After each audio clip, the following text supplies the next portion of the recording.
Comment devenir Supply Chain Manager? Vous avez été très nombreux à nous poser cette question et donc dans cette vidéo, je vais vous présenter les fameux 6 piliers pour devenir Supply Chain Manager ou si vous l'êtes déjà pour devenir Supply Chain Director.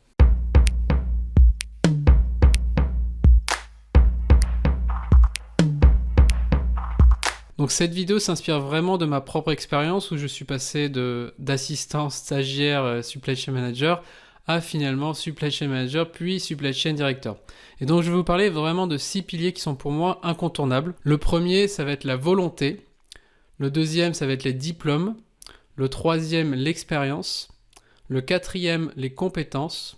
Le cinquième, les performances. Et enfin, le dernier, la stratégie. Donc je vais vous expliquer dans cette vidéo pas à pas ces 6 piliers pour arriver au poste de Supply Chain Manager. Donc le métier de Supply Chain Manager, il consiste en quoi? Donc si vous ne l'avez pas fait, je vous conseille d'abord d'aller voir notre vidéo sur c'est quoi la Supply Chain. Mais clairement, quand j'étais Supply Chain Manager, j'animais une partie logistique transport. Donc j'avais un responsable logistique et un responsable transport dans mon équipe qui s'occupait à la fois de l'import, de l'export et de l'entreposage. Donc j'avais un directeur entrepôt que j'animais directement. Vous avez ensuite une partie Demand Planning. Donc Demand Planning, c'est quoi? C'est les prévisions, toute la partie planification des commandes, la gestion des fournisseurs. Donc j'appelle souvent cette partie-là un peu le cerveau de la supply chain. Donc c'est vraiment toute la gestion de l'information. Alors qu'ici on parle vraiment du flux physique, donc du transport et de l'entreposage.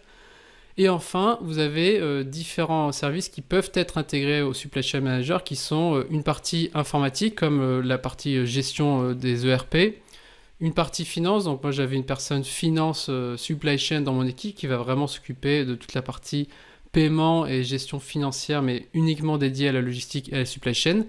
Et je m'occupais aussi de la partie service client, donc j'avais un responsable service client qui avait une équipe service client. Donc un supply chain manager par définition va animer des équipes et des personnes et en fonction de la taille d'entreprise, on va appeler ce poste supply chain manager ou directeur supply chain ou head of supply chain. Si vous travaillez dans une multinationale, vous allez travailler avec différents pays. Donc, quand j'étais supply chain manager, j'avais 5-6 personnes dans mon équipe.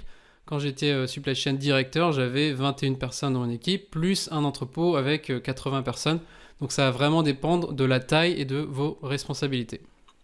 Donc, un supply chain manager, donc, le poste en lui-même a beaucoup d'avantages. Donc, vous avez énormément de responsabilités.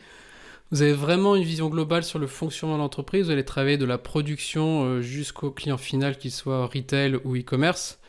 Vous avez une vision qui est complètement internationale, beaucoup de déplacements à l'étranger, beaucoup de voyages. Donc moi personnellement, j'ai voyagé et travaillé aussi à l'étranger énormément, donc plus des 3/4 de mon expérience. Vous avez une vision qui est très stratégique de toute l'entreprise. Vous allez faire partie de comités de direction, de comités de pilotage, donc vous allez vraiment avoir toute la stratégie de l'entreprise. Vous allez bien sûr gérer des équipes, qui est pour moi la partie la plus enrichissante, de développer les personnes de vos équipes. Et vous allez avoir souvent un salaire qui est plutôt confortable. Donc j'ai fait un article à ce sujet, je ferai sûrement une vidéo, mais il faut compter environ 60-70 000 euros par an en début de carrière en tant que supply chain manager. Et ensuite sur un salaire de directeur, on va très vite à 80, 100, 120, 130 000 euros en fonction encore une fois de la taille du groupe. Donc ça fait partie des avantages. Vous avez bien sûr des inconvénients. C'est un poste qui a énormément de pression opérationnelle, donc beaucoup de pression du business, des clients. Donc clairement, dès que vous avez des produits en rupture, c'est vraiment sur vous que va reposer toute cette pression. Et cette pression, elle est quotidienne. Donc vous avez aussi une grosse gestion du stress parce que vous avez beaucoup de flux, beaucoup de mouvements. Donc généralement, en supply chain, on va souvent revenir vers vous quand il y a un problème. Donc il faut savoir gérer ce stress pour vous, mais aussi pour votre équipe. Et enfin, vous avez des horaires qui sont plutôt chargés. Donc clairement, vous allez travailler avec différents fuseaux horaires dans différentes langues et vous allez avoir aussi une pression quotidienne. Donc il va falloir vraiment vous investir en termes de temps, ce qui explique aussi un salaire qui est beaucoup plus élevé que la moyenne. Donc après cette petite présentation, une petite question, avez-vous encore envie d'être supply chain manager? Si c'est le cas, vous avez la volonté pour passer au deuxième pilier. Donc le deuxième pilier, ça va être les diplômes. Donc il faut savoir qu'aujourd'hui, on a à peu près 75% des supply chain managers qui ont au moins une licence ou un bac+3. Donc justement, quel diplôme faut-il avoir? Donc personnellement, j'ai travaillé avec des personnes qui n'avaient pas de diplôme et qui étaient de formidables supply chain managers, voire directeurs. Donc, ne pas avoir de diplôme, ça ne veut pas dire que vous n'avez pas de diplôme, que ce n'est pas possible, mais clairement, ça va vous fermer des portes. Donc, si vous le pouvez, malheureusement, j'ai envie de dire, il vous faut un diplôme. Donc, si vous n'aimez pas les études, commencez par ce qu'on appelle un BTS ou un DUT en France, donc c'est un bac plus 2. Donc ça, c'est vraiment pour vous ouvrir des portes, notamment vers la licence. Donc, commencez par un BTS en logistique, transport ou supply chain. Ensuite, passez à la licence si vous en avez la motivation et le courage. Clairement, pour moi, la licence, c'est le minimum pour devenir supply chain manager. Mais clairement, si vous le pouvez, je vous conseille vraiment de passer à un niveau master, donc c'est bac plus 5. Donc le master, c'est vraiment la voie royale pour devenir supply chain manager, que ce soit en France ou à l'étranger. Ce que je vous conseille, comme vous avez beaucoup d'études, c'est de faire un maximum de stages pendant ces 5 ans d'études en logistique, transport, supply chain, pour pouvoir acquérir cette expérience à la sortie de votre école. Bien sûr, si vous aimez vraiment les études, vous pouvez faire un doctorat ou un PhD, donc ça c'est vraiment pour faire de la recherche. Clairement, le doctorat et PhD, je pense que c'est pas vraiment à la mode en ce moment, c'est vraiment pour ceux qui aiment les études et la recherche. Mais si vous êtes passionné, faites-le, si vous en avez aussi les moyens. Donc personnellement, moi je suis parti sur un niveau master en supply chain et logistique, que j'ai combiné avec un master en école de commerce spécialisé en gestion de projet. Donc ça, c'est vraiment l'idéal si vous pouvez le combiner à la fois ingénieur et commerce, mais sinon spécialisez-vous en master supply chain. Donc pour résumer, pourquoi un diplôme? Déjà premièrement pour vous former, même si clairement, moi personnellement, je ne me rappelle pas grand-chose de ce que j'ai appris pendant ma formation qui était, je trouvais, trop théorique. J'ai clairement beaucoup plus appris par moi-même dans des expériences et des stages que sur le banc de l'école.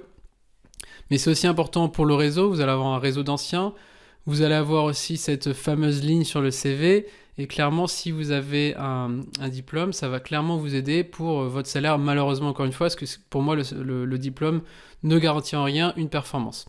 Et enfin, petite histoire, donc je suis parti travailler au Brésil et en Australie, et clairement le fait d'avoir un niveau master m'a énormément aidé pour obtenir mes visas, pour avoir le droit de travailler. En tout cas, retenez, privilégiez surtout un niveau d'études plutôt qu'une école. Si vous allez notamment comme moi travailler à l'étranger, clairement les très grandes écoles ils connaissent pas, donc c'est surtout le niveau d'études qui est important et surtout de continuer à vous auto-former tout au long de votre carrière. Troisième pilier qui est pour moi l'un des plus importants, c'est clairement d'avoir de l'expérience dans un maximum de domaines de la supply chain. Donc vous en avez énormément. Donc vous avez bien sûr la gestion de stock qui est très importante, le demand planning, donc c'est tout ce qui est gestion de la prévision et des plannings, tout ce qui est lié à l'entreposage et au stockage, donc je vous conseille au moins une fois dans votre vie de faire un stage ou une expérience en entrepôt. Le transport, donc que ce soit le transport bateau, avion, train, etc. etc. L'import-export, donc toutes les problématiques liées à l'importation et l'exportation de marchandises. L'achat et le sourcing, donc tout ce que l'on peut aussi appeler le procurement. L'informatique, donc essayez toujours d'avoir un maximum d'expérience dans des outils informatiques utilisés en supply chain ou dans des ERP ou des logiciels de prévision, de gestion de stock. Donc ça, c'est extrêmement demandé, comme notamment un logiciel qui s'appelle SAP. La gestion de projet, donc vous avez les opérations et vous avez les projets. Donc les projets sont là pour améliorer les processus. Donc essayez de travailler sur un maximum de projets. Donc c'est ce que j'ai fait personnellement. Le management, bien sûr, donc si vous voulez être supply chain manager, vous avez la partie management qui est pour moi la plus importante. Et donc, essayez d'avoir une expérience managériale le plus tôt dans votre carrière. L'international, vous devez avoir, si possible, une expérience à l'international, à l'étranger. Donc, faites-le le plus tôt possible dans votre carrière. Si possible, au moment des études, comme ça vous donnera vraiment envie de repartir comme moi. Donc, moi, personnellement, je suis parti en Malaisie en fin d'études pendant 1 an. Ensuite, j'ai été expatrié par une entreprise au Brésil pendant 3 ans, puis je me suis expatrié moi-même en Australie pendant plusieurs années. Donc pour moi, clairement, l'expérience internationale est presque indispensable si vous voulez atteindre des postes de haute responsabilité dans des très grosses entreprises. Et bien sûr, les différents secteurs d'activité, donc je peux vous donner mes exemples. Donc voici le genre de produits que j'ai géré en supply chain, que ce soit dans l'industrie, dans la partie retail, avec différents produits plus ou moins sexy. Donc je trouve que c'est à la fois important de bien connaître son secteur d'activité, mais quelquefois dans votre carrière, essayez de complètement changer pour développer encore une fois vos expériences et vos compétences. Donc ensuite, on arrive sur les compétences qui sont bien sûr très liées avec l'expérience.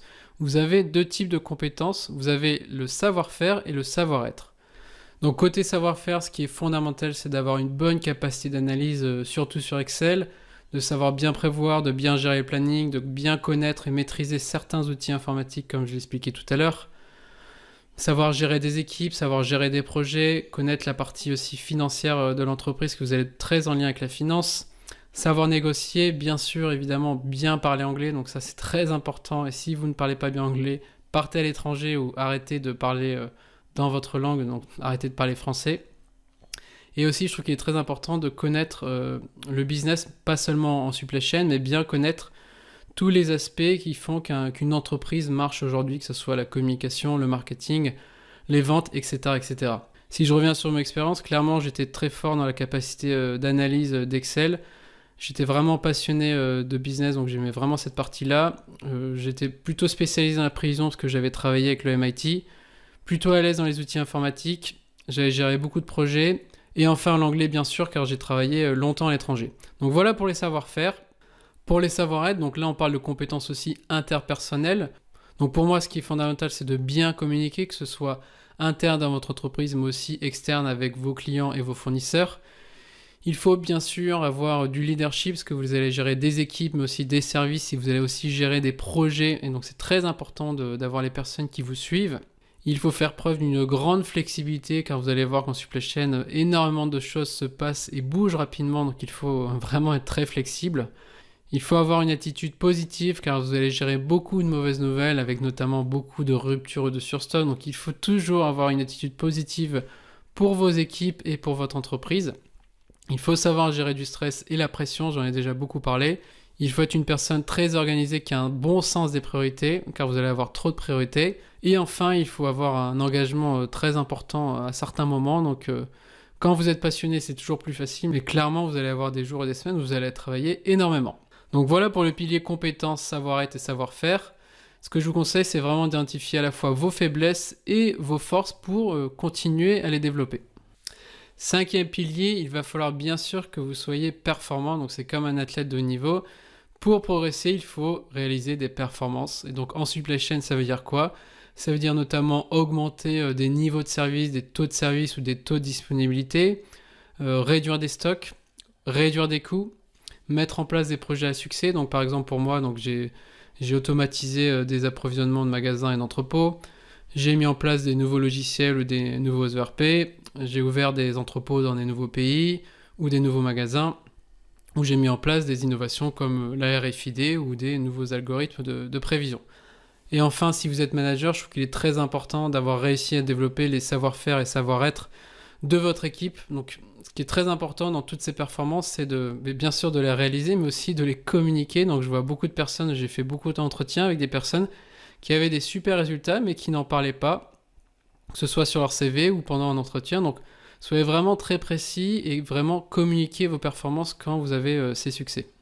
Et enfin, dernier pilier, je vais l'appeler stratégie ou méthode. Donc c'est bien d'avoir la volonté, des diplômes, de l'expérience, des compétences et des performances. Mais clairement ensuite, le métier de supply chain manager, il ne va pas vous tomber dans les bras. Et donc il va falloir avoir une stratégie qui soit très claire pour arriver à votre objectif.